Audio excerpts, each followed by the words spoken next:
আজকে থেকে প্রায় 4014 বছর আগের কথা। আজকে থেকে যখন আমরা লেকচার দিচ্ছি, এখন থেকে প্রায় 4014 বছর আগের কথা, মানে প্রায় 4000 বছর আগের কথা। হিসেবটা মেলানো হয়েছে এভাবে যে ঈসা আলাইহিসসালাম এবং মুহাম্মদ সাল্লাল্লাহু আলাইহি ওয়াসাল্লামের যে উম্মত, এর মধ্যে ডিস্টেন্স ছিল 570 বছরের মতো। আবার মুহাম্মদ সাল্লাল্লাহু আলাইহি ওয়াসাল্লামের উম্মতের 1444 বছর চলে গেছে, এটা কাউন্ট করা যায়। আর এর আগে ঈসা আলাইহিসসালাম থেকে ইব্রাহিম আলাইহিসসালামের ডিস্টেন্সটা হচ্ছে 2000 বছর। তো এই ক্যালকুলেশন করলে বোঝা যাচ্ছে যে প্রায় 4000 বছর আগের কথা বা 4014 বছর আগের কথা। গল্প শুনতে আমাদের ভালো লাগে তো নাকি? গল্পের মাধ্যমে অনেক কিছু জানা যায় আর কি। আজকে গল্পটা কিন্তু একটু ইউনিক। আজকে থেকে প্রায় 4014 বছর আগের কথা। একটা চমৎকার সভ্যতা ছিল, ঐতিহাসিক সভ্যতা, তার নাম ছিল ব্যাবিলন। এটা ইরাকে ছিল, সেখানে বাবেল নাম একটা শহর ছিল। আমরা অনেকে জানি না যে বর্তমান বাগদাদ হচ্ছে সেই বাবেল নগরী। বর্তমান বাগদাদ হচ্ছে সেই বাবেল নগরী। আর বাবেল সম্পর্কে আল কোরআনে কিন্তু আয়াত আছে। আল কোরআন এমন একটা কিতাব, বিস্ময়কর কিতাব, যেখানে সব কিছুই নাজিল করা হয়েছে। তো আল্লাহ পাক সূরা কাহফে তো বলেছেন, ওয়ালাকাদ সাররাফনা ফি হাযাল কুরআন লিন-নাসি মিন কুল্লি মাসাল। আমি এই কোরআনে মানব জাতির জন্য প্রত্যেকটা বিষয়কেই ব্যাখ্যা করেছি। ওয়া নাযালনা আলাইকাল কিতাবা তিবয়ানান লিকুল্লি শাই। হে নবী, আমি আপনার প্রতি এমন একটা কিতাব নাজিল করেছি যেটা তিবয়ানান লিকুল্লি শাই, প্রত্যেকটা বিষয়কে ব্যাখ্যা করে। যারা আহলে কোরআন ভ্রান্ত আকীদার অনুসারী, তারা কিন্তু এই আয়াত থেকেই দলিল পেশ করে যে কোরআন তো তিবয়ানান লিকুল্লি শাই, প্রত্যেকটা বিষয়ের ব্যাখ্যা। তার নতুন করে হাদিসের কি প্রয়োজন আছে? এটা আমাদের আলোচনার টপিক না, আমরা ওদিকে যাচ্ছি না। তো আল্লাহ পাক কোরআনে কিন্তু বাবেল নগরীর কথা বলেছেন। সূরাতুল বাকারার 101-2 এই আয়াতগুলোতে আছে। এই বাবেল নগরী তৎকালীন সময়ে জাদুবিদ্যার একটা আকড়া ছিল আর কি। এর আগে আমরা জানি সুলাইমান আলাইহিস সালামের সময় ওই হারুত আর মারুত দুজন ফেরেশতাকে দিয়ে মানুষকে পরীক্ষা করা হয়েছিল। এই ঘটনাটা সূরা বাকারার 101-2 এই আয়াতগুলোর মধ্যে আছে, দেখে নিয়েন। আমি রেফারেন্সগুলো বলে দিলাম। তো এখানে এই বাবেল নগরীর কথাটা আছে, ঠিক আছে? তো এই নগরীতে প্রায় 4014 বছর আগে একটা ফুটফুটে সুন্দর শিশু জন্ম নেয় আর কি। দেখতে খুবই সুন্দর, অমায়িক, দেখলেই মানে মন কেড়ে নেওয়ার মতো সুন্দর। এমন কিছু বাচ্চা থাকে কিন্তু দেখলে আদর করতে ইচ্ছা করে, মন কেড়ে নেওয়ার মতো, ইউনিক, সবার চেয়ে আলাদা। এবং জন্ম নিয়েছে সে এমন একটা পরিবারে, যেই পরিবার তৎকালীন সময়কার যে জালেম শাসক নমরুদ, তার প্রধান পুরোহিত, তার নাম আজার। তৎকালীন বাবেলের শাসনকর্তার নাম হচ্ছে নমরুদ এবং তার প্রধান পুরোহিতের নাম আজার। তার ঘরেই জন্ম নিয়েছেন এই তাওহীদের শেকর ইব্রাহিম আলাইহিস সালাম। আল্লাহ পাকের কি মানে,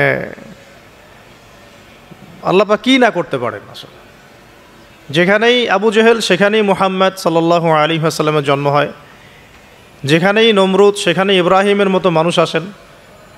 যেখানেই ফেরাউন, সেখানে আবার মূসা আসেন। মূসাকে আল্লাহ রাব্বুল আলামিন ফেরাউনের ঘরেই মানুষ করলেন। ইব্রাহিম আলাইহিস সালামকে আল্লাহ পাক আজারের ঘরেই মানুষ করলেন। আজকে আমরা দেখি এরকম সিটি অফ আখিরুজ্জামানে কিছু কিছু দিনী বোন চেহারা না দেখানোর জন্য আন্দোলন করছে। চিন্তা করতে পারেন, যেখানে যত বেশি জাহেলিয়াত, সেখানে তত পাক্কা মুসল্লি জন্ম নেবে, মুমিন জন্ম নেবে ইনশাআল্লাহ। যেখানে যত বেশি জাহেলিয়াত, সেখানে তত শক্তিশালী মুমিনদের জন্ম হবে ইনশাআল্লাহ। তো এখন তৎকালীন নমরুদ যে সভ্যতার অধিবাসী ছিল, এই সভ্যতাটাকে আমরা বলে কালাডীয় সভ্যতা। এটাকে কালাদীয় সভ্যতা বলা হয়। এটা মূলত জাদুর জন্য একটু বিখ্যাত ছিল, যেটা রেফারেন্স আমি দিলাম সুলাইমান আলাইহিস সালামের যুগ থেকে। এখানে আজারের ঘরে জন্ম নিয়েছেন আমাদের নবীগণের পিতা, মুসলিম জাতির পিতা ইব্রাহিম আলাইহিস সালাম। সুবহানাল্লাহ। বলা বাহুল্য যে নমরুদ কিন্তু 400 বছর বেঁচে ছিল, এবং 400 বছর হায়াত পাওয়ার পরে সে মনে করছিল যে সে কখনো মারা যাবে না। এরপরেই সে নিজেকে খোদা দাবি করা শুরু করেছে আর কি। এই বাচ্চা ছেলেটা বড় হতে লাগলো। যারা সমাজকে পরিবর্তন করে তারা কিন্তু সমাজের স্রোতে গা ভাসায় না। নবী সাল্লাল্লাহু আলাইহি ওয়াসাল্লামের জন্মটা একটু মিলাই এটার সাথে। আমাদের নবীও ঠিক এরকমই একটা সমাজে জন্ম নিয়েছেন। ইব্রাহিম আলাইহিস সালাম যেমন জন্ম নিয়েছেন শিরকে ভরা সমাজে, চতুর্দিকে মূর্তি পূজা হচ্ছে, ইভেন তার বাসায় তার বাবা হচ্ছে মূর্তি পূজারীদের সর্দার, তার ঘরে তিনি জন্ম নিয়েছেন। ঠিক তেমনি রাসূল সাল্লাল্লাহু আলাইহি ওয়াসাল্লাম যে মক্কায় জন্ম নিয়েছেন, সেই মক্কা ছিল শিরকের আকরা। সেখানে লাত, উজ্জা, হবল, মানাতের পূজা হতো, সুদ ছিল, জিনা ছিল, ব্যভিচার ছিল, মাদক ছিল, গোত্রীয় হানাহানি ছিল, নারীর অবমাননা ছিল। এরকম আইয়ামে জাহিলিয়াতেও নবী সাল্লাল্লাহু আলাইহি ওয়াসাল্লাম জন্ম নিয়েছেন। নবী সাল্লাল্লাহু আলাইহি ওয়াসাল্লাম, ইব্রাহিম আলাইহিস সালাম, দুজনের চেহারাও একরকম ছিল। দুজনের চেহারার গঠনটাও একরকম ছিল, দেহের গঠনও একরকম ছিল। মেরাজের রাতে নবী সাল্লাল্লাহু আলাইহি ওয়াসাল্লাম দেখে এসেছিলেন যে ইনি কে, যাকে দেখতে হুবহু আমার মতো লাগছে। জিবরাইল আলাইহিস সালাম বলেছেন ইনি আপনার পিতা ইব্রাহিম আলাইহিস সালাম। সুবহানাল্লাহ। ঠিক তেমনি আমরা খেয়াল করে দেখি যে জীবনের যে চড়াই উতরাই, পারিবারিক জীবন, সামাজিক জীবন, হিজরতের জীবন, দিন প্রতিষ্ঠা ইত্যাদি, প্রত্যেকটা ডিপার্টমেন্টেও ইব্রাহিম আলাইহিস সালাম আর মুহাম্মদ সাল্লাল্লাহু আলাইহি ওয়াসাল্লামের মধ্যে একটা চরম মিল আছে। এটা আমরা আস্তে আস্তে এই গল্পের ভিতরে গেলে বুঝতে পারবো। আর এই কারণেই হয়তোবা আল্লাহ ভালো জানেন, এই কারণেই হয়তোবা আমরা যখন তাশাহুদের পর দরুদ পড়ি, আমরা দরুদের মধ্যে অন্য নবীর নাম নিচ্ছি না, আমরা মুহাম্মদ সাল্লাল্লাহু আলাইহি ওয়াসাল্লামের সাথে ইব্রাহিম আলাইহিস সালামের নাম নিচ্ছি। হতে পারে এটা একটা কারণ, আল্লাহ ভালো জানেন। এখন এরকম পরিবেশে বড় হতে লাগলেন ইব্রাহিম আলাইহিস সালাম। আমি একটু আগে বলেছি যারা সমাজকে পরিবর্তন করে তারা কখনো সমাজের জাহিলিয়াতের স্রোতে গা ভাসায় না। মুহাম্মদ সাল্লাল্লাহু আলাইহি ওয়াসাল্লাম সমাজ পরিবর্তন করেছেন আইয়ামে জাহিলিয়াতকে মাত্র 23 বছরের ব্যবধানে, কিন্তু তিনি কিন্তু জাহিলিয়াতের সাথে গা ভাসান নাই। তিনি কখনো সুদ খাননি, তিনি কখনো মূর্তি পূজা করেন নাই, তিনি কখনো কোনো অন্যায় গুনাহ করেন নাই, তিনি কখনো মাদকদ্রব্যের কাছেও যান নাই, কিন্তু সমাজটা ছিল এগুলোতে নিমজ্জিত। ঠিক ইব্রাহিম আলাইহিস সালামের ক্ষেত্রেও সেম। তিনি একজন প্রধান পুরোহিতের ঘরে জন্ম নিয়েও কখনো মূর্তির ধার কাছে যান নাই। বরং একটু যখন বড় হচ্ছেন, একটু বড় বলতে ম্যাচিউরড, আমাদের টিকটক প্রজন্মের মতো না। এরা 20-30 বছর হয়ে গেলেও ম্যাচিউরড হয় না, বুদ্ধি প্রতিবন্ধী, বিকলাঙ্গ। ইভেন ইদানিং আমাদের মেয়েরা ছেলে হচ্ছে আর কি। আমাদের নারীরা এখন পুরুষত্ব দেখাচ্ছে, আর আমরা পুরুষেরা ফেসবুকে একটা স্ট্যাটাস দিয়েই ক্ষান্ত হয়ে থাকি। এইটুকু আমাদের দায়িত্ব উম্মার প্রতি। আর এখানে আমরা দক্ষতা অর্জন করেছি অনেক। আমরা মনে করি আমরা সবাই কিবোর্ড মুজাহিদ, আমরা এটা মনে করি। এটাই যুদ্ধ, এটাই জিহাদ। আর নারীরা মাঠে যুদ্ধ করছে এখন সম্ভ্রমের জন্য, অধিকারের জন্য ইত্যাদি। ফ্যামিলিস্ট রেভলিউশনের দিকে তাকালেও তাই দেখা যায়। ছেলেরা এখন বেকার হয়ে যাচ্ছে, কিন্তু মেয়েরা স্বাবলম্বী হচ্ছে। তারা দিনদার নয়, এই মেয়েগুলো দিনদার নয়, কিন্তু জীবনে প্রতিষ্ঠিত হওয়ার জন্য লড়ছে, চ্যালেঞ্জ গ্রহণ করেছে আর কি। এটা ছেলেদের উচিত ছিল। তা আজারের ঘরে জন্ম নেওয়া সেই ইব্রাহিম কিন্তু চ্যালেঞ্জ গ্রহণকারী একটা ছেলে। সে এখন তার পিতাকে বলছে, কি বলছেন আমরা একটু কোরআনের ভাষা শুনি। আল্লাহ রাব্বুল আলামিন বলেছেন, সূরা মারিয়ামের মধ্যে এসেছে ঘটনাটা 41 থেকে 45 নম্বর আয়াতের মধ্যে। আল্লাহ পাক বলছেন, ওয়াজকুর ফিল কিতাবি ইব্রাহিম বা'দা আউযু বিল্লাহি মিনাশ শাইতানির রাজিম। হে নবী মুহাম্মদ সাল্লাল্লাহু আলাইহি ওয়াসাল্লাম, আপনি এই কিতাবে ইব্রাহিমের ঘটনা বর্ণনা করুন। ইয ক্বালা লি আবিহি, যখন ইব্রাহিম তার বাবাকে বললেন, তার বাবা মানে আজারকে বললেন, ইয়া আবাতি, হে আমার বাবা, লিমা তা'বুদু, তুমি কেন ইবাদত করো এমন সত্তার, মা লা ইয়াসমাউ, যে শুনতে পারে না, ওয়ালা ইউবসিরু, দেখতেও পারে না, ওয়ালা ইউগনি আনকা শাইআ, তোমার কোনো উপকার করতে পারে না। একটা ছেলে যার বয়স হবে 15 থেকে 20 হয়তো বা হাইয়েস্ট, তার কাছে কি এমন জ্ঞান আসলো যে সে তার বাবাকে এখন চ্যালেঞ্জ করছে। তার জ্ঞানতাত্ত্বিক যুদ্ধ শুরু হলো, আদর্শিক যুদ্ধ শুরু হলো বাবার সাথে। হে আমার বাবা, আপনি কেন এমন সত্তার ইবাদত করছেন যে শুনতেও পারে না? অসারতা দেখিয়ে দেওয়া হচ্ছে চোখে আঙ্গুল দিয়ে, দেখতেও পারে না, আপনার তো কোনো উপকারও করতে পারে না, কোনো ক্ষতিও করতে পারে না।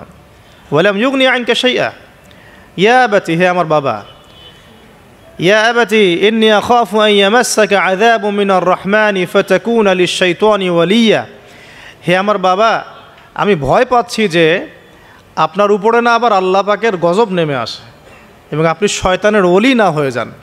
ওলি মানে কি? বন্ধু, বন্ধু, শয়তানের বন্ধু না হয়ে যান। ইয়া আবাতি ইন্নী ক্বাদ জাআনি মিনাল ইলম মা লাম ইয়াতিকা ফাত্তাবি'নি আহদিকা সিরাতান সাওয়িয়া। কি চমৎকার কথা!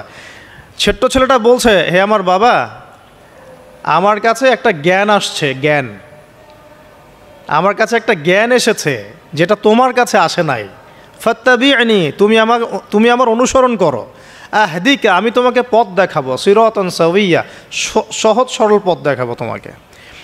সন্তান বাবাকে নসিহত করছে, দেখুন, সন্তান বলছে আমার কাছে এমন জ্ঞান এসেছে বাবা যেটা তোমার কাছে আসে নাই, তুমি আমাকে ফলো করো, আমার অনুসরণ করো, আমি তোমাকে পথ দেখাবো। Ego problem, ego. আজকেও যখন কম বয়সী কোনো মানুষ বেশি বয়সের কাউকে দাওয়াত দিতে যাবে, এরকম প্রবলেম ফেস করতে হবে।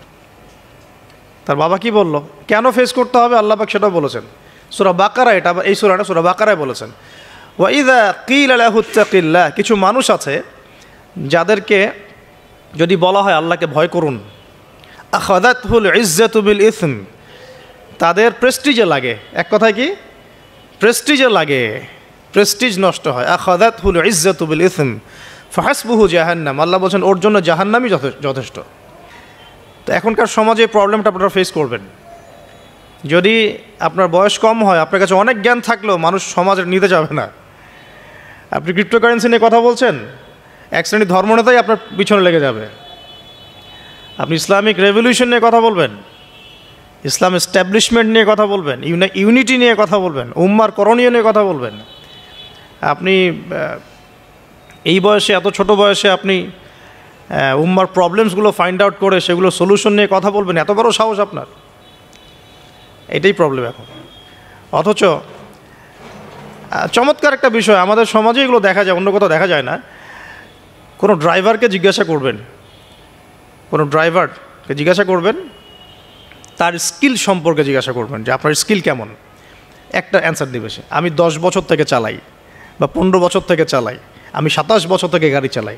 মানে তার এই বয়সটাই হচ্ছে স্কিলের মানে দলিল, সার্টিফিকেট। এখন এরকম চলছে দিনী অঙ্গনেও। আমি 20 বছর থেকে ফতোয়া দিই, আমি 32 বছর থেকে ওয়াজ করি, আমি এই করি, আমি সেই করি। এই যে জাহির করা, আল্লামা তাকি উসমানী দামাত বরাকাতু এবং তার যারা ছাত্ররা আছেন সারা উপমহাদেশে, স্পেশালি বাংলাদেশে, তাদের অনেকের সাথে আমি দেখা করেছি। তারা একটা নসিহত সবাই কমনভাবে করেন, দেখি নসিহতটা করেন যে কখনো নিজেকে জাহির করবা না, কখনো নিজেকে জাহির করবা না, তাহলে আল্লাহ তোমার এলেম কেড়ে নিবে। আর আমরা এখন দিনী অঙ্গনে জাহির করার জন্য ব্যস্ত। আমি এত বছর থেকে এটা করি, আমি অত বছর থেকে করি, অথচ এটা কোনো দলিল নয়, এটা কোনো সার্টিফিকেট নয়। এত বছর থেকে বলার পরেও ভুল হতে পারে, যেটা ভুল হবে সেটা শুধরে নিতে হবে। আর নবী সাল্লাল্লাহু আলাইহি ওয়াসাল্লাম যায়েদ বিন হারেসা রাদিয়াল্লাহু আনহুকে একটা কাফেলার সেনাপতির দায়িত্ব দিয়েছিলেন যখন তার বয়স মাত্র 17 বছর। কত বছর? 17 বছর বয়সী একজন তরুণ সাহাবী যায়েদ ইবনে হারেসা রাদিয়াল্লাহু আনহু, তিনি নেতৃত্ব দিচ্ছেন এমন সাহাবীদের যেই সাহাবীরা তার চেয়ে বয়সে অনেক বড়। এমনকি এই অভিযান শেষ হওয়ার আগেই নবী সাল্লাল্লাহু আলাইহি ওয়াসাল্লাম ইন্তেকাল হয়। তার পরবর্তীতে আবু বকর সিদ্দিক রাদিয়াল্লাহু আনহু সেই অভিযান আবার চালানোর চেষ্টা করেন, আবার চালানোর জন্য মনস্থ করেন। তিনি আবার যায়েদ বিন হারেসা রাদিয়াল্লাহু আনহুকেই নেতৃত্ব দেন। এটা নিয়ে ওমর রাদিয়াল্লাহু আনহু তাকে কিছু কথা বলেন যে আপনি যায়েদ বিন হারেসাকে নেতৃত্ব দিচ্ছেন, বয়সে ছোট সাহাবী, তার পিছনে অনেক বড় বড় সাহাবী থাকবে, তারা তো তাকে নাও মানতে পারে, এটা কেমন হয়? বারবার তাকে ভেটো দিচ্ছেন। শেষমেশ আবু বকর সিদ্দিক রাদিয়াল্লাহু আনহু একটু রেগেই বললেন যে ইস্তা'মালাহু রাসূলুল্লাহ ওয়ান্তা তা'মুরুনি আন আনজি'হু, তাকে স্থলাভিষিক্ত করেছে স্বয়ং আল্লাহর রাসূল, আর তুমি এসে আমাকে বলছো আমি তাকে অপসারণ করব। সুবহানাল্লাহ। নবী সাল্লাল্লাহু আলাইহি ওয়াসাল্লাম যোগ্যতা দেখতেন মানুষের, কার যোগ্যতা কতটুকু আছে। তো ওইদিকে আমি ভিতরে ঢুকছি না। আমরা এখন সোশ্যাল অ্যাফেয়ার্সে যা দেখি যে আমরা যোগ্যতার চাইতে অন্যান্য বিষয়গুলোকে বেশি মূল্যায়ন করা শুরু করি আর কি। এতে করে তরুণরা উঠে আসতে পারে না, তরুণদের জার্নি অনেক টাফ হয়। এবং যারা স্পেশালি জেনারেল ব্যাকগ্রাউন্ড থেকে দিনের দিকে আসার চেষ্টা করেন তারা পদে পদে হতাশ হয়, তাদেরকে বুকে নেওয়ার মানুষ খুব কম থাকে। কেন জানি তাকে মানুষ কাউন্টার মনে করে, এনিমি মনে করে, অন্তর্দাহ সৃষ্টি হয়, জ্বালান হয়। হঠাৎ করে উড়ে এসে জুড়ে বসলো, উম্মার দায়িত্ব নিয়ে নিচ্ছে, কোত্থেকে আসলো এটা, এরকম একটা দৃষ্টিভঙ্গি আমরা দেখতে পারি আর কি। এটা কাম্য ছিল না এটা। বরং তরবারি যত আপনি শান দিবেন তত ধারালো হবে। তো শান দিবে কারা? যারা তরোয়াল চালাতে পারে তারাই। যারা চালাতে পারে তারা যদি তরোয়ালকে ভোতা করে দেয় তাহলে তো এটা দিয়ে আপনি জালেমের গর্দান কাটতে পারবেন না। তো যাই হোক, আমরা বেশি হাইথটের কথায় না যাই। আজার এখানে ছিলাম, দেখেন বাবাকে সন্তান উপদেশ দিচ্ছে। এবার বাবার উত্তরটা শোনেন। বাবা কেন গ্রহণ করলো না? বললাম প্রেস্টিজ ইস্যু। তুমি ছোট মানুষ হয়ে আমাকে এত বড় কথা বলো। হ্যাঁ, তখন বাবা বলছেন আনতা আরাগিবুন আনতা আন আলিহাতিনা ইয়া ইব্রাহিম, হে ইব্রাহিম তুমি কি আমাদের ইলাহগুলো, উপাস্যগুলো থেকে মুখ ফিরাচ্ছ?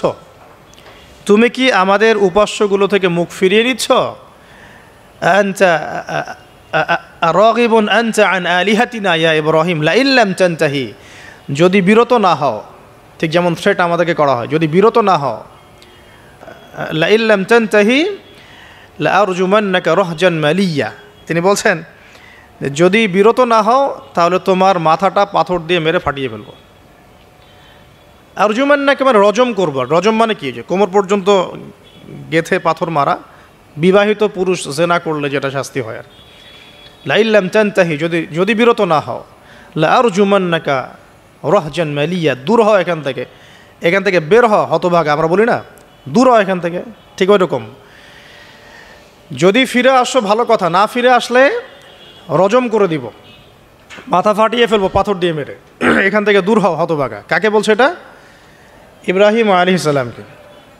এবার তিনি খুব নরম সরম মানুষ, শান্তিকামী মানুষ, তিনি বলছেন ক্বালা সালামুন আলাইক। এই সালামুন আলাইক কথাটা শিখে নেবেন, জীবনে অনেক ক্ষেত্রে কাজে লাগবে। সালামুন আলাইক মানে আপনার উপর শান্তি বর্ষিত হোক। যখনই আপনি কলিউশন অ্যাভয়েড করতে চাবেন সালাম দিয়ে চলে আসতে হবে, সেটা পরিবারেও, সমাজেও, দিন প্রতিষ্ঠার ক্ষেত্রে। কেউ আপনাকে সমালোচনা করছে, গালিগালাজ করছে, গীবত তহমত করছে, আপনাকে নিয়ে এপিসোড বানাচ্ছে, এখন আপনি কি করবেন? প্রত্যেকটার কাউন্টার দিতে থাকবেন?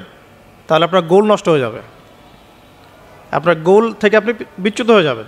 এগুলো নিয়ে আপনাকে ব্যস্ত থাকতে হবে। তখন এগুলো নিয়ে উম্মাহ ব্যস্ত আছে বলেই এখন পর্যন্ত গোল অ্যাচিভ হয় নাই। আমরা এগুলো নিয়ে ব্যস্ত আছি বলেই এখনও গোল অ্যাচিভ হয় নাই। তো এই কারণে ইব্রাহিম আলাইহিস সালামের সুন্নাহ হচ্ছে সালামুন আলাইক, তোমাদের উপর শান্তি বর্ষিত হোক। হ্যাঁ, তবে যে জায়গাটাতে দালিলিকভাবে জ্ঞানতাত্ত্বিক যুদ্ধ করতে হবে সেটা করতে হবে, সেটা অন্য ইস্যুস। তো ইব্রাহিম আলাইহিস সালামকে পরিবার ছাড়তে হলো। পরিবার মানে তার মাকে ছাড়তে হলো, তার বাবাকে ছাড়তে হলো। তার কোনো অপরাধ আছে? ইব্রাহিম আলাইহিস সালামের কোনো অপরাধ আছে? না। এখন আমরা তো অনেক সময় মনে করি আমি তো নিরপরাধ, নির্দোষ, তাহলে আমার উপরেই কেন এরকম হচ্ছে? ইব্রাহিম আলাইহিস সালামের কোনো অপরাধ আছে? নাই। তাকে ঘর ছাড়তে হলো, বাড়ি ছাড়তে হলো, তার বাবা তাকে বের করে দিলেন। এখান থেকে লেসন নিয়ে নেন আজকের প্রথম লেসন, যে আপনি আমি যদি হকের উপর থাকি সর্বপ্রথম বাধাটা পরিবার থেকে আসতে পারে। কারণ সবার পরিবার একরকম না। এখনকার মেজরিটি সংখ্যক পরিবারগুলোই জাহেল, একদম জাহেল, বস্তুবাদী, জানোয়ারের মতো। মানে খাও দাও, সেক্সুয়াল সম্পর্ক, বিয়ে শাদী, সন্তান, এর বাইরে কিচ্ছু চিন্তা করতে পারে না। দুনিয়া আর দুনিয়া, এর বাইরে কিচ্ছু চিন্তা করতে পারে না। ইল্লা মাশা আল্লাহ কিছু পরিবার আছে এর বাইরে, তাদের কথা আলাদা। সবাই তো আর ছোটোবেলা থেকে আধ্যাত্মিক পরিবার পায় নাই, দিনই পরিবার পান নাই। আর এটার পরিমাণ দিন দিন কমেই আসছে। ম্যাক্সিমাম পরিবার এখন জাহান্নামের টুকরা আর কি। আল্লাহ পাক পরিবারকে বলেছেন জাহান্নাম থেকে বাঁচাও, কু আনফুসাকুম ওয়া আহলিকুম নারা, কিন্তু এখন ওই পরিবারই হয়ে গেছে জাহান্নামের টুকরা। আপনি দিনের পথে চলতে চাইলে প্রথম হোঁচটটা পরিবার থেকে খেতে পারেন। এটা ইব্রাহিম আলাইহিস সালামের জীবনেও যেমন হয়েছে, মুহাম্মদ সাল্লাল্লাহু আলাইহি ওয়াসাল্লাম জীবনেও সেম। ওই যে মিলাচ্ছিলাম কীভাবে, তার ক্ষেত্রেও সেম। চাচারা শত্রু না, চাচারা শত্রু, আশপাশের মানুষ শত্রু। চাচা এসে বাড়ির সামনে খড়কুটা ফেলে দিয়ে যায়, চাচি এসে ময়লা আবর্জনা ফেলে দিয়ে যায়, কেউ গালি দেয়, কত সমস্যা। যখন নিজের মানুষরা আপনার এগেনস্টে চলে যায় তখন মনটা ভেঙে যাবে স্বাভাবিক। কারণ নিজের মানুষটা সারা দুনিয়া যদি আপনার বিপক্ষেও থাকে, কাছের কিছু মানুষ আপনার পক্ষে থাকে, তখন আপনি বাসাতে অ্যাটলিস্ট সিংহ, তখন বাসা থেকে এনার্জি নিয়ে বাইরে যুদ্ধ করতে পারবেন। কিন্তু বাহিরে সবাই মোটামুটি ধরেন যে আপনার পজিটিভ, কিন্তু বাসায় এসে দেখলেন যে বাসায় আপনার কোনো রকম অনুকূল পরিবেশ নাই, তখন বাইরে সিংহ হলে বাসায় বিড়াল হয়ে থাকতে হবে তখন। দেখেন ইব্রাহিম আলাইহিস সালামের জীবনে আর মুহাম্মদ সাল্লাল্লাহু আলাইহি ওয়াসাল্লামের জীবনে একটা স্পেশাল নেয়ামত ছিল, সেটা হলো স্ত্রীদের নেয়ামত। স্ত্রীদের নেয়ামত। বাহিরে মানুষ অনেক কিছু বলছে, গালিগালাজ করছে, মারছে, কাটছে, থুতু দিচ্ছে, সমালোচনা করছে, কিন্তু বাসায় ইব্রাহিম আলাইহিস সালামের আছেন সারা, হাজেরা, আর মুহাম্মদ সাল্লাল্লাহু আলাইহি ওয়াসাল্লামের আছেন খাদিজা রাদিয়াল্লাহু আনহা। অ্যাটলিস্ট বাসায় আপনি একটা কি বলবো যে বড় একটা প্রশান্তির জায়গা আপনার বাসায় আছে। তো এটা একটা বড় নেয়ামত যেটা ইব্রাহিম আলাইহিস সালাম এখন হারালেন কীভাবে? বাবা বাসা থেকে বের করে দিল। তো এখান থেকে বুঝতে হবে যে দিনের পথে চলতে গেলে প্রথম বাধা পরিবার থেকে আসতে পারে, তাই বলে তাদের সাথে কোনো রকমের দ্বন্দ্ব সংঘাতে যাওয়া যাবে না। সালামুন আলাইক, সালামুন আলাইক, তোমাদের উপর শান্তি বর্ষিত হোক। ইব্রাহিম বলছেন সালামুন আলাইক, হে বাবা আপনার উপর শান্তি বর্ষিত হোক। শুধু তাই না, আরও বলছেন আস্তাগফিরুল্লাকা রব্বি, আমি আপনার জন্য আল্লাহর কাছে ক্ষমা চাইব ইনশাআল্লাহ। ইন্নাহু কানা বি হাফিয়া, তিনি আমার প্রতি খুব মার্সিফুল, আশা করি তিনি আমার দোয়া কবুল করবেন। কিন্তু যখন তিনি জানতে পেরেছিলেন যে তার বাবা শিরকের উপর আছেন, আল্লাহ পাক মাফ করবেন না, সূরা তওবার মধ্যে আছে, তখন থেকে তিনি আর ক্ষমা চান নাই, বাবার জন্য ক্ষমা চান নাই। তো এবার ইব্রাহিমের সফর শুরু হলো একাকিত্বের সফর। তার মানে একটা বিষয় এটাও শিখতে হবে, হকপন্থীদের সাথে আল্লাহর দেয়া একটা বিশেষ নিয়ামত হচ্ছে একাকিত্ব। হকপন্থীদের লাইফে আল্লাহ পাকের পক্ষ থেকে একটা বিশেষ অনুগ্রহ হচ্ছে একাকিত্ব। মানে একাকিত্ব কেন নিয়ামত বললাম? কারণ একাকিত্ব মানুষকে আল্লাহ চিনিয়ে দেয়। অনেক আলেম দেখবেন যারা জেল টেল খেটে বের হয়েছেন, তারা সবাই একটা কথা বলবেন, জেলখানায় আমরা আল্লাহকে চিনেছি। সব আলেমরা এই কথা বলে যারা ওখান থেকে বের হয়ে আসে। কারণ একাকিত্ব মানুষকে গভীরভাবে ভাবায়, আল্লাহকে পাওয়ায়, আল্লাহর কাছে দোয়া করতে শেখায়, মানুষকে বোঝায় যে আল্লাহ ছাড়া কেউ নাই সাহায্য করার। তো যারা হকপন্থী হয় একাকিত্ব তাদের বরণ করতেই হয়, এটা মাথায় রেখে পথ চলতে হবে। ইব্রাহিম আলাইহিস সালাম পথ চলা শুরু করলেন। এবার কি হলো, তিনি কি বাসা থেকে বের হয়ে সেই এলাকা ওই নমরুদের দেশ ছেড়ে চলে গিয়েছিলেন? উত্তর না, প্রথমে তিনি চলে যান নাই। প্রথমে তিনি ওই সমাজেই থেকেছেন, থেকে দাওয়াত দেওয়ার চেষ্টা করেছেন। তিনি ওই সমাজেই থেকেছেন, থেকে দাওয়াত দেওয়ার চেষ্টা করেন, ঠিক মুহাম্মদ সাল্লাল্লাহু আলাইহি ওয়াসাল্লামের মতোই। সমাজের মানুষ যখন নির্যাতন নিপীড়ন করছেন, তিনি কি শুরুতেই সমাজ ছেড়ে বের হয়ে চলে গেছেন? না, 13 বছর দাওয়াত দিয়েছেন। কত বছর? 13 বছর। তো ইব্রাহিম আলাইহিস সালাম সমাজের মানুষকে দাওয়াত দেন। কিভাবে দেন? কোরআনে এভাবে ভাষা আসছে। আমি সূরাগুলোর নাম বলে দিই, আপনারা একটু চেক করে নিয়েন। সূরা আম্বিয়ার মধ্যে আসছে, সূরা সফফাতের মধ্যে আসছে, সূরা আনআমের মধ্যে আসছে। তো তিনি দাওয়াত দেন এভাবে যে ওয়াইজ ক্বালা ইব্রাহিম, যখন ইব্রাহিম বললেন লিআবিহি ওয়া কওমিহি, তার বাবাকে এবং তার কওমকে বললেন, মা হাযিহি তামাসিলুল্লাতী আনতুম লাহা আকিফুন, তোমরা এইসব কি মূর্তির উপাসনা করো, এদের চারপাশে ঘুরতে থাকো, কি সব করো? তো তারা বলে যে নাহনু বাল ওয়াজাদনা আবাআনা কাযালিকা ইয়াফআলুন, আমরা আমাদের বাপ দাদাদেরকে দেখেছি এইভাবেই করতে। তাদের রেফারেন্স কিন্তু এটাই ছিল কোনো দালিলিক জ্ঞানতাত্ত্বিক যুক্তি বিজ্ঞান দর্শন এখানে নাই। দর্শন এখানে কি ফিলোসফিটা কি, বাপ দাদাদেরকে দেখেছি করছে। তো এটা দিয়ে আবার অনেক সময় বাংলাদেশে আবার একটা ট্রেন্ড চালু করা হয়েছে যে তোমরা দীর্ঘদিন 1200 বছর থেকে যে ইসলামটা ফলো করে আসছো ওটা ভুয়া, আমরা যেটা নতুন মডারেশন দিচ্ছি এটাই সঠিক। এই দলিল সেম না। এখানে অমুসলিমদেরকে দাওয়াত দেওয়া হচ্ছে। অমুসলিমরা বলছে যে আমরা বাপদাদাদেরকে দেখেছি যে তারা এভাবেই মূর্তি পূজা করতো, আমরা তাই করি। তো এটার সাথে কি হানাফি মাযহাবকে মিলাবেন আপনি? হ্যাঁ, হানাফি মাযহাব বাপদাদা থেকে চলে আসে, ভুয়া নতুন যেটা দিচ্ছি এটাই সঠিক।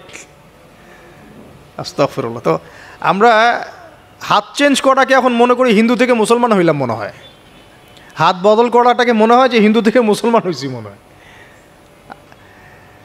গভীরে ঢোকেন, ওলামায়ে কেরামদের মানে দার্সে গিয়ে বসে গভীরে ঢুকলে বুঝতে পারবেন যে ইসলামিক স্কুল অফ থটগুলা প্রত্যেকটারই ভিত্তি আছে, এগুলোর গভীর শেকড় আছে, ভিত্তি আছে। আল্লাহ, রাসূল এবং রাসূলের সাহাবীগণ, এই তিনটাকেই মানতে হবে। আপনি যদি বলেন যে আমি সাহাবীদেরকে মানি না, খালি আল্লাহ এবং রসুলকে মানি, তাহলে আল্লাহকে রসুলকে মানতে পারবেন না। সাহাবীদের অনুসরণ না করলে রসুলকে ফলো করতে পারবেন না। তো ওইটা আজকের ইস্যু না, এটা ফিকহি অনেক ব্যাপার, গভীর ব্যাপার, এটা অন্যদিন কথা হবে। এই দলিল আর এই দলিল কিন্তু সেম করা যাবে না। আবার যে আমরা বাপ দাদা থেকে দেখে আসছি তোমরা নামাজ এইভাবে পড়ো, এই নামাজ ওই দলিল চলবে না, আমারটা ঠিক, এটা ঠিক না। নামাজ যেটা পড়ে আসে তারা এটা ঠিক আছে, এর প্রত্যেকটা দলিলের মধ্যে অথেন্টিসিটি আছে। এরকম করে সমাজে ফিতনা ছড়ানো ঠিক হবে না, বিভ্রান্তি ছড়ানো ঠিক হবে না। এখন আসুন ইব্রাহিম আলাইহিস সালামকে কি আনসার দিচ্ছেন? আমরা আমাদের পিতা মাতাদেরকে দেখেছি, বাপ দাদাকে দেখেছি এরকম তাওয়াফ করতে, মূর্তির চারপাশে পূজা করতে, নজর দিতে। তো ইব্রাহিম আলাইহিস সালাম বলছেন যে হাল ইয়াসমাউনাকুম, এই মূর্তিগুলো কি তোমাদেরকে শুনতে পারে? ইস্তাদউন, যখন তোমরা একে ডাকো। হাল ইয়ানফাউনাকুম, তোমাদের কোনো উপকার আসতে পারে? আও ইয়াদুররুকুম, তোমাদের কোনো ক্ষতি করতে পারে? তার দলিলগুলো কিন্তু অকাট্য। ইব্রাহিম আলাইহিস সালামের দলিলগুলো কিন্তু এখানে, যুক্তিগুলো কিন্তু অকাট্য। আসলে কি সে শুনতে পারে? আসলে কি সে দেখতে পারে? আসলে কি সে তোমার উপকার করতে পারে? তাদের কিন্তু কিছু বলার নাই এখানে। তারা বলছে বাল ওয়াজাদনা আবানা কাযালিকা ইয়াফআলুন, আমাদের পিতা মাতা বাপ দাদাদেরকে দেখেছি এইভাবেই করতে। ইব্রাহিম আলাইহিস সালাম বলছেন যে ইন্নাকুম আনতুম লাফি দালালিম মুবিন, তোমরা তো সুস্পষ্ট বিভ্রান্তির মধ্যে আছো তাহলে। তো এরকম আরও অনেক আয়াত আছে সূরা সাফফাতের মধ্যেও, ওয়া ইন্না মিন শিআতিহি লা ইব্রাহিম ইয জাআ রাব্বাহু বিকলবিন সালিম ইয ক্বালা লিআবিহি ওয়া কওমিহি মাযা তা'বুদুন, তোমরা কিসের ইবাদত করো? আইফকান আলিহাতান দুনাল্লাহি তুরিদুন, তোমরা কি আল্লাহ সম্পর্কে মিথ্যা মিথ্যা মিথ্যা আরোপ করতে চাচ্ছ? ফামা যন্নুকুম বিরব্বিল আলামিন, আল্লাহ রাব্বুল আলামিন সম্পর্কে তোমাদের কি ধারণা? এভাবে তিনি তার কওমকে দাওয়াত দিতে লাগলেন, কিন্তু তাদের কওমের দলিল একটাই ছিল, বাপ দাদাদেরকে দেখেছি এভাবে মূর্তি পূজা করতে, তাই করি। সনাতন, এটা ছিল কি সনাতন থটস। অথচ সর্বপ্রথম এটা শুরু হয় কোন নবীর আমল থেকে? নূহ আলাইহিস সালাম। নূহ আলাইহিস সালামের যুগের মানুষ সর্বপ্রথম এই মূর্তি পূজা শিরক করেছে। এর আগে মূর্তি পূজা ওয়ার্ল্ডে ছিল না, নূহ আলাইহিস সালামের যুগ থেকে শুরু হয়েছে। তাহলে এটাকে আমরা সর্বোচ্চ পর্যায়ে সনাতন বলতে পারি না। তারও আগে যে সময় চলে গেছে, ওই সময় মানুষ তাওহীদপন্থী ছিল, আদম আলাইহিস সালামের যুগে, তখন মানুষ এই কাজ করতো না। শুরুটা কেমন করে হলো? ভালো উদ্দেশ্যেই শুরু হয়েছিল, ভালো মনে করে। কেমন? যে মানুষ এরকম চিন্তা করে নিয়েছিল যে এই মানুষগুলো লাত, উজ্জা, হবল, ইয়াগুথ, ইয়াউক, নাসর, ইয়াগুথ, ইয়াউক, নাসর, এই ভালো মানুষগুলো আল্লাহর খুব নেককার বান্দা ছিলেন। তাদের স্ট্যাচু তৈরি করা যায়, তৈরি করলে কি হবে? এগুলোকে দেখলে আমাদের আগ্রহ জন্মাবে ইবাদত করার ব্যাপারে। এটা ছিল ওদের থটস। শয়তান এভাবেই তাদেরকে ইনফ্লুয়েন্স করেছিল আর কি, তারা তাই করলো। এই জেনারেশনটা যখন মারা গেল, পরের জেনারেশন যখন আসলো, তখন শয়তান ওদেরকে বোঝালো, ধরেন 100-200 বছর পরে বোঝালো যে ওরা খুব ভালো মানুষ ছিল, ওদের মূর্তিকে মসজিদের বাইরে না রেখে ভিতরে ঢুকিয়ে ফেলো, তাদেরকে সেজদা করতে হবে না, ভিতরে ঢুকিয়ে ফেলো, ইবাদতে মনোযোগ আসবে। পরের জেনারেশন এই কাজটাই করলো। থার্ড জেনারেশনকে শয়তান বোঝালো যে সরাসরি ওদের কাছে চাইলেই হবে, তারা আল্লাহ পাকের অনেক কি আনুগত্যপ্রাপ্ত নৈকট্যপ্রাপ্ত বান্দা, সরাসরি তাদের কাছে চাইলেই হবে। আল্লাহর কাছে চাওয়া এখানে চাওয়া একই কথা, ওখানে সেজদা করা এখানে সেজদা করা একই কথা। এখান থেকে শুরু হলো সরাসরি স্ট্যাচু ওয়ার্শিপিং, সরাসরি স্ট্যাচু ওয়ার্শিপিং এখান থেকে শুরু হয়েছে। তো আমরা আমাদের হিন্দু ভাই বোন যারা আছেন, আমাদের আশপাশে অমুসলিম ভাই বোন, তাদের প্রতি সম্মান রেখেই এই হিস্ট্রিগুলো পড়তে বলবো আর কি, এবং যুক্তি দর্শনগুলো খুঁজতে বলবো। আসলে কি তারা শুনতে পায়? আসলে কি সে আমার কোনো উপকার করতে পারে? আসলে কি সে আমার কোনো ক্ষতি করতে পারে? আসলে কি সে সৃষ্টিকর্তার প্রতিমূর্তি হতে পারে কিনা? তো আমরা এটা আহ্বান জানাবো, আমরা কারো ধর্মীয় অনুভূতিতে আঘাত করব না। ইসলাম আমাদেরকে এটা শেখায় না। ইসলাম এটা শেখায় যে মানুষকে হিকমার সাথে প্রজ্ঞার সাথে দাওয়াত দেয়া, যাতে করে তারা জাহান্নামের রাস্তা থেকে ফিরে আসতে পারে ইনশাআল্লাহ।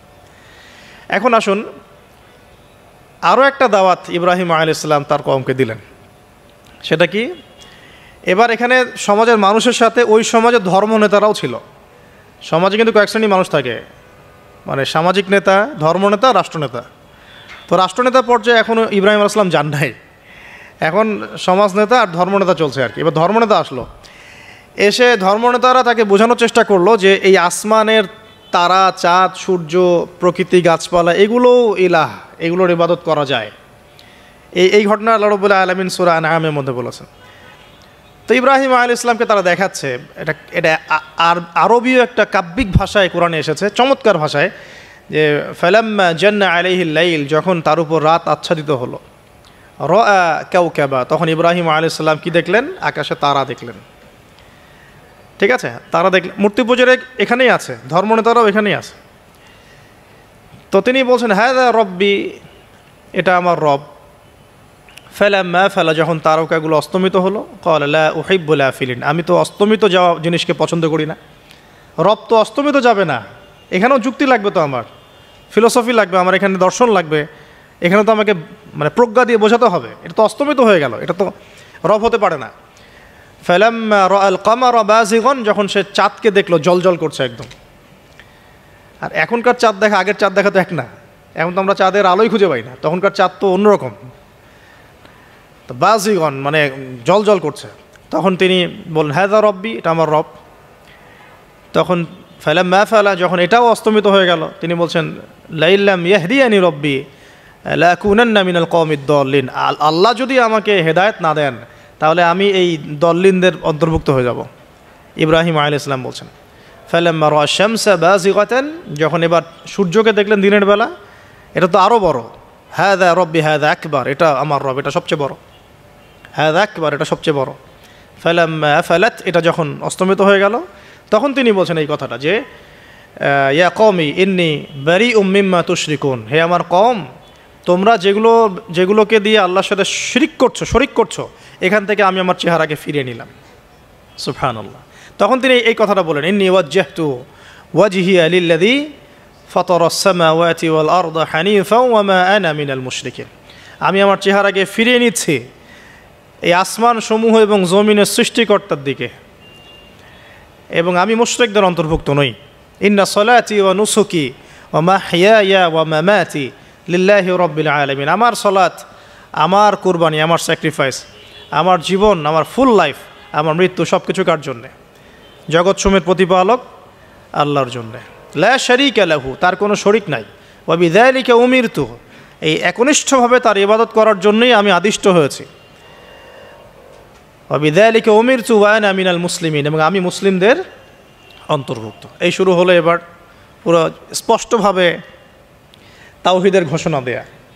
তবে ইব্রাহিম আলাইহিস সালামের এক একটা পদক্ষেপ কি যৌক্তিক না, বৈজ্ঞানিক না, এবং অকাট্য প্রমাণ আছে না, এগুলোকে কিন্তু ভেদ করতে পারছে না তারা। এবার ইব্রাহিম আলাইহিস সালাম চিন্তা করলেন তারা এবার উচিত শিক্ষা দিতে হবে। তবে আগে বলে নেই, এই যে উচিত শিক্ষাটার কথা বলছে, এটা আবার আপনারা খবরদার ভুলেও কোথাও দিতে যায় না, ঠিক আছে? এটারও সময় আছে। ইব্রাহিম আলাইহিস সালামের সাথে নবী সাল্লাল্লাহু আলাইহি ওয়াসাল্লামের জীবনের মিলের কথা বলছিলাম। নবী সাল্লাল্লাহু আলাইহি ওয়াসাল্লাম মক্কা বিজয়ের আগে কি কখনো মূর্তির গায়ে হাত দিয়েছেন কিনা বলেন? দিয়েছেন না।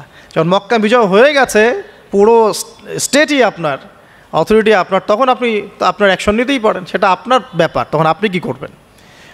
মুহাম্মদ সাল্লাল্লাহু আলাইহি সাল্লাম কাবা ঘরে ঢুকে তখন মূর্তি ভেঙেছেন এবং বলেছেন ওয়াকুল জা আল হক ওয়াজাক আল বাতিল ইন্নাল বাতিলা কানা যাহুকা, তাই না?